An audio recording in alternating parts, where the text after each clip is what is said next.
باید به خودت همیشه بگی که تو یه برنده‌ای، مثل برنده ها راه بری، مثل برنده ها حرف بزنی، مثل برنده ها فکر کنی.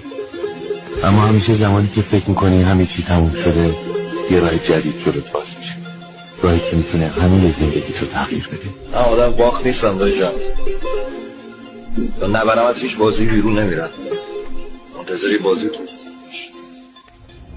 شانس مال کسیه که تا آخرین لحظه تلاش میکنه.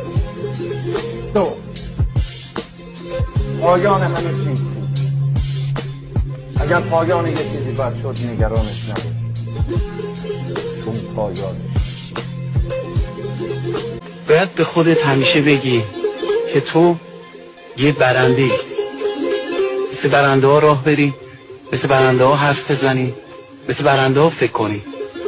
اما همیشه زمانی که فکر میکنی همه چی تموم شده، یه راه جدید جلوت باز میشه، راهی که میتونه همین زندگی تو تغییر بده. من آدم باخت نیستم دایی جان، تا نبرم از هیچ بازی بیرون نمیرم، منتظری بازی تو. شانس مال کسیه که تا آخرین لحظه تلاش میکنه. دو، پایان همه چیز. اگر پایان یک چیزی باید شد نگرانش نبود، چون پایانش.